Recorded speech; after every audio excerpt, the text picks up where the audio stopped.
इस्तकबाल खुशामदीद नाजरीन, आप कश्मीर उज़्मा देख रहे हैं। मैं हूं आपका मेजबान शब्बीर वानी। पेश है अब तक की जम्मू कश्मीर की ताजा खबरें। खबरों की शुरुआत नाजरीन बड़ी खबर से करेंगे। जम्मू कश्मीर हुकूमत ने आज 6 डॉक्टरों को गैर मजाज तौर पर गैरहाजिर रहने की वजह से नौकरियों से बरतरफ कर दिया है, जबकि दीगर 11 डॉक्टरों को भी इंतबा दे दिया गया है और उन्हें 21 दिन के अंदर नौकरियां दोबारा शुरू करने की इजाजत दी गई है। आज जारी नाज़रीन एक हुक्मनामे में कहा गया है कि महकमा सेहत में डॉक्टरों के केसेस का अच्छी तरह से जायजा लिया गया है, जिससे पता चलता है कि उन डॉक्टरों ने नोटिस के बावजूद अपनी ड्यूटी दोबारा शुरू नहीं की, जिस बिना पर उन्हें नौकरियों से बर्खास्त कर दिया गया है और वो खिदमात से फारिग होने के जिम्मेदार हैं। इस दौरान 11 डॉक्टरों को मजीद 21 दिनों के अंदर खिदमात दोबारा शुरू करने की इजाजत दी गई है और उन्हें 5 साल की मुद्दत तक खिदमात अंजाम देने का हलफनामा लिया जाएगा। वादी कश्मीर में अमन कायम हो चुका है। अवाम और पुलिस दोनों की इज्तिमाई जिम्मेदारी होगी कि वो अमन अमान को बरकरार रखने के लिए अपनी काविशों को जारी रखें। डीजीपी का बयान।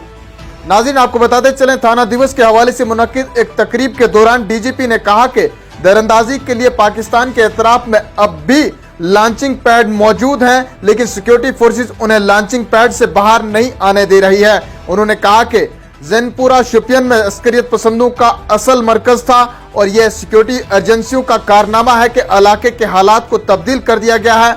मीडिया से बात करते हुए उन्होंने कहा कि वादी में अमन व अमान कायम हो चुका है और अब ये अवाम और पुलिस दोनों की इज्तिमाई जिम्मेदारी होगी कि वो अमन अमान को बरकरार रखने के लिए अपनी काविशों को जारी रखें। उन्होंने मजीद कहा कि वादी में सिनेमाघर खुलना इस बात का इशारा है कि वादी में हालात अब पुरअमन हैं। नाज़रीन जम्मू में भारतीय जनता पार्टी दफ्तर के बाहर पीएचई डेलीवेजरों ने अपनी मांगों को लेकर एहतजाजी मुजाहरे किए। मुजाहिरीन ने भाजपा ऑफिस का घेराव किया, जिसके बाद रविंदर रैना उनसे मिलने बाहर आए और यकीन दिलाए कि डेलीवेजरों की जायज मांगों को तरजीह बुनियादों पर हल करने की कोशिश की जा रही है। जम्मू में पीएचई डेलीवेजरों की एक बड़ी तादाद ने भारतीय जनता पार्टी दफ्तर का घेराव किया। इस मौके पर मुजाहिरीन का कहना था कि सरकार की जानिब से उनकी नौकरियों को मुस्तकिल करने का वादा किया गया था और यहां तक कि कमेटी भी तश्कील दी गई थी।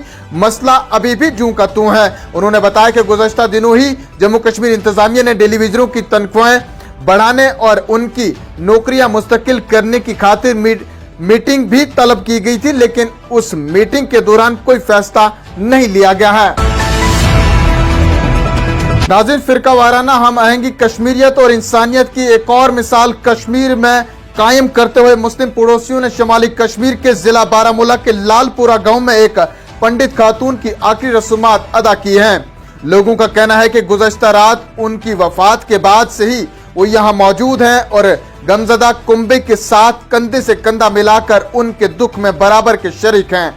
आखिरी रसूमात के लिए लकड़ी इकट्ठी करने से लेकर लाश को शमशान घाट तक ले जाने तक मुस्लिम पड़ोसियों ने कश्मीरी पंडितों की रसूमात के मुताबिक खातून की आखिरी रसूमात के लिए तमाम रस्मी कार्रवाइयों को अंजाम दिया है। नाज़रीन वादी कश्मीर में फरवरी 2021 से अब तक 365 अफराद ने अपनी जिंदगियों का खात्मा करने की कोशिश की है, जिनमें से 127 अज़जान हुए हैं। आज की बात की जाए तो जनूबी जिला पुलवामा में 11वीं जमात में ज़ेर तालीम एक तालिब इल्म को अपने रिहायशी मकान के कमरे के अंदर पंखे से लटका हुआ पाया गया। ज़राए ने बताया कि पुलवामा के एक इलाके के अंदर आज के रोज 18 साल तालिब इल्म को कमरे में लटका हुआ पाया गया। चनाचे अगरचे अहले खाना ने उसे फौरी तौर पर नजदीकी अस्पताल तो पहुंचाया, ताहम वहां पर तैनात डॉक्टरों ने उसे मुर्दा करार दिया है, जिसके साथ ही तादाद जम्मू कश्मीर में फरवरी से अब तक की 127 अज़जान होने की सामने आई है। इधर शुमाली कश्मीर के जिला कुपवाड़ा के अशपुरा हिंदवाड़ा में रेत निकालने के दौरान 35 साल शख्स टेले के नीचे आ गया, जिस वजह से उसकी मौके पर ही मौत वाक़ा हो गई।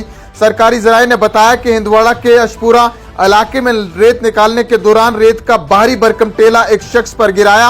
उन्होंने बताया कि आसपास मौजूद लोगों ने और दूसरे साथियों ने उसे मलबे से बाहर निकालकर अस्पताल पहुंचाने की कोशिश की, ताहम वहां पर डॉक्टर साहिबान ने उसे मुर्दा करार दिया। आखिर में चलते चलते नाज़रीन मौसम का हाल। वादी कश्मीर में खुशक मौसम के बीच धान फसल की कटाई के साथ मसरूफ किसान इंतहाई खुश नजर आ रहे हैं। इधर महकमा मौसमियात ने वादी कश्मीर में अगले करीब एक हफ्ते तक मौसम खुश्क रहने की पेशगोई की है। नाज़रीन, आपको बताते चलें कि कश्मीर में धान की कटाई में मसरूफ किसानों ने बताया कि खुश्क मौसम से ही हमारी साल भर की मेहनत का पता चलता है और हम अपनी इस फसल को घर ले जा सकते हैं। उन्होंने कहा कि हम साल में कभी धूप तो कभी बारिशों की जरूर दुआ करते हैं, लेकिन इस मौसम में हमारी सिर्फ यही दुआ होती है कि मौसम खुश्क व साजगार रहे ताकि हमारी तैयार फसल को कोई नुकसान न पहुंच सके। उनका कहना था कि माजी में कई बार ऐसा हुआ कि फसल तैयार थी, बस हम काटने ही वाले थे कि मौसम ने अपनी करवट तब्दील की और जोरदार बारिशें या सालाबारी हुई तो फसलों को खेतों में ही गिरता हुआ पाया गया। इस दौरान महकमा मौसमियात के मुताबिक वादी कश्मीर में एक हफ्ते तक आने वाले दिनों में मौसम मजमूई तौर पर खुश्क रहने का इम्कान है। राहत भरी खबर किसानों के लिए है। वहीं वादी में शबाना दर्जा हरारत कई मामूल से ज्यादा तो कई मामूल से कम रिकॉर्ड हुआ है। नाज़रीन, इन्हीं खबरों के साथ दीजिए अपने मेजबान शब्बीर वानी को इजाजत। जल्द लौटेंगे कुछ और खबरों के साथ, तब तक के लिए आप बने रहें कश्मीर उज़्मा के साथ। फिलहाल इतना ही। आदाब।